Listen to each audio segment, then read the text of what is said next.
Bapak terbilang sangat sukses mengantarkan PDIP sebagai pemenang dengan predikat sangat sempurna di Kabupaten Tabanan. Apa yang menginspirasi Bapak terjun ke dunia politik? Baik, terima kasih Om Swastiastu. Saya dari dulu dari kampus memang saya mengidam-idamkan ingin terjun ke dunia politik. Karena saya pahami, karena dulu waktu saya jadi mahasiswa, saya suka berdebat, suka diskusi sama teman-teman, tapi hanya di pos kamling, hanya di trotoar, dan hanya di warung-warung kopi. Tapi itu tidak, bukan berarti tidak bagus, tapi itu tidak kita masuk ke gelanggang dunia politik. Maka dari itulah saya masuk di dunia politik melalui struktural jajaran partai. Dari anak ranting di Partai Demokrasi Indonesia Perjuangan sampai sekarang di puncak karir politik saya selaku Ketua DPC Dewan Pimpinan Cabang di Kabupaten Tabanan, artinya partai politik yang paling berkuasa di Kabupaten Tabanan, dan dari 40 dengan 28 kursi anggota DPRD, dan ada saudara kita Partai Gerindra bergabung 3 kursi di Partai PDI Perjuangan, sehingga menjadi 31 fraksi PDI Perjuangan. Ada kawan kita lagi sebelah, ada Partai Golkar 5, ada Partai Nasdem 3, dan ada 1 Partai Demokrat. Jadi posisinya sekarang di lembaga DPRD adalah secara politik kekuatannya adalah 31 di fraksi PDI Perjuangan melawan 9 partai di luar Partai PDI Perjuangan.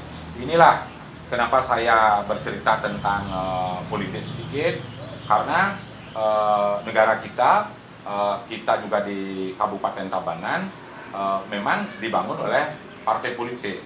Salah satu adalah sistem ketatanegaraan kita, sistem pemerintahan kita. Ada yang disebut dengan trias politikal, ada yang namanya pejabat yudikatif, ada yang namanya pejabat legislatif, ada yang namanya pejabat eksekutif. Kalau dia pejabat yudikatif, memang pejabat yang langsung dipilih oleh negara, seperti Kapolres, Polres, seperti Dandim, seperti kejaksaan, seperti pengadilan. Itu namanya pejabat yudikatif. Maaf ya, saya tidak memberikan pelajaran tentang pendidikan politik, tapi sepengetahuan saya selaku pimpinan partai perlu saya sampaikan sehingga masyarakat, netizen paham sebenarnya siapa sih penyelenggara pemerintah itu. Nah, menurut saya ada 3 yang sebagai penyelenggara di daerah ini, khususnya di kabupaten ini, adalah pejabat yudikatif, legislatif, dan eksekutif. Tapi yang dipilih oleh rakyat langsung adalah pejabat legislatif, wakil rakyat, dan pejabat eksekutif, juga wakil daripada rakyat. Baik itu presiden, gubernur, bupati, wakil bupati, termasuk sekarang kepala desa pun dipilih oleh rakyat. Dan anggota DPRD, baik DPR RI, DPR Provinsi, DPR Kabupaten, semua itu dipilih rakyat. Ketika dipilih rakyat, kenapa dipilih rakyat? Karena biar rakyat ada salurannya untuk mengontrol fungsi tata negara ini.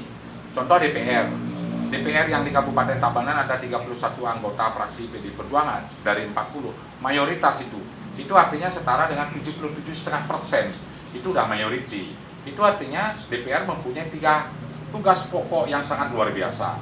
1, fungsi budgeting, membuat sebuah anggaran; fungsi legislasi, membuat undang-undang; fungsi controlling, mengontrol semua sistem pembangunan yang dilakukan oleh eksekutif. Nah, apa tugas eksekutif?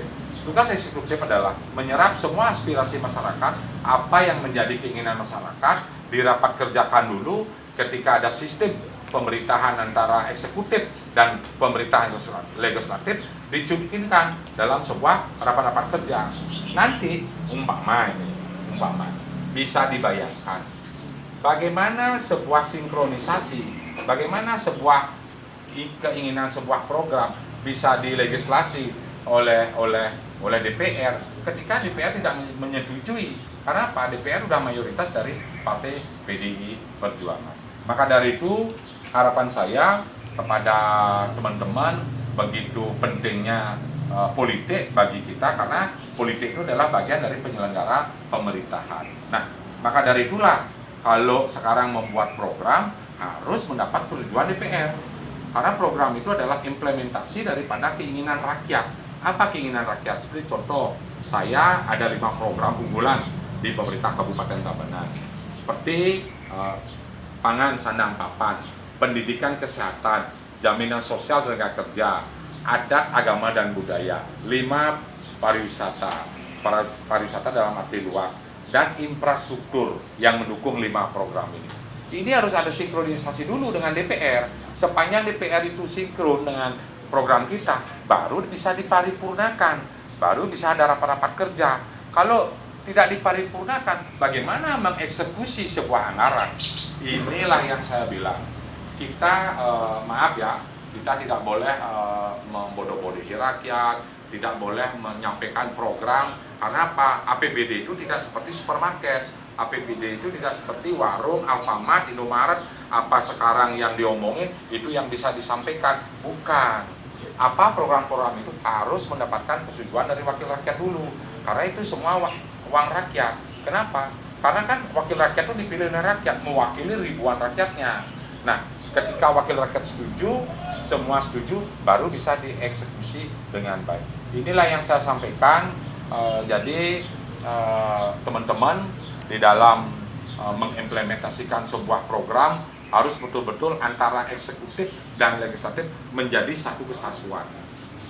Harapan kita, harapan saya, semua orang boleh saja ingin menjadi pemimpin, tapi kalau bisa biar memahami juga tentang dunia pendidikan politik, harus belajarlah dulu bagaimana duduk di Balai Banjar, bagaimana duduk menyerap aspirasi masyarakat, bagaimana pernah reses, pokir, pokok-pokok pikiran masyarakat kita serap, sehingga kalau belum pernah jadi DPR, bagaimana bisa menginput atau membuat sebuah program. Ini yang susah saya bayangkan. Maka dari itu, mari kita positif, bagaimana kita bersatu membangun Tabanan ini dengan program realita, bukan program halusinasi, seolah membuat suatu program seolah milik kita sendiri, padahal ada wakil rakyat yang memang harus mendapatkan legitimasi. Itu yang bisa saya sampaikan. Kenapa saya sampaikan ini? Karena kebetulan saya adalah pimpinan partai di Kabupaten Tabanan, partai mayoritas di PDI Perjuangan di Kabupaten Tabanan. Wajarlah saya menyampaikan hal demikian, karena saya juga menampung aspirasi 31 wakil rakyat yang ada di Kabupaten Tabanan ini, yang mewakili 77,5% dari jumlah penduduk Kabupaten Tabanan. Ini amanah rakyat. Amanah rakyat ini harus betul-betul bisa kita laksanakan dengan baik, bukan dari hanya sekedar bicara gratis, bicara hanya program ini yang baik, program itu hanya mengkritik program, hanya menjelek-jelekkan program yang lain, tapi realitanya nggak tahu. Inilah yang saya sampaikan pendidikan politik, karena saya sering diskusi sama kawan-kawan, pakar juga saya sering diskusikan bagaimana kita hakikatnya membangun sebuah daerah. Kita udah lama terjun di dunia politik, udah 20 tahun. Dan saya saja sudah 10 tahun bagaimana menyelami dunia di eksekutif. Dan perlu saya sampaikan pada kesempatan yang baik ini, bahwa apapun yang kita lakukan itu kuncinya adalah harus mendapat persetujuan dari wakil rakyat di Kabupaten Tabanan. Itu intisari dari apa yang saya sampaikan. Terima kasih. Tetap kenyam, Tabanan kompak, bersatu, merdeka.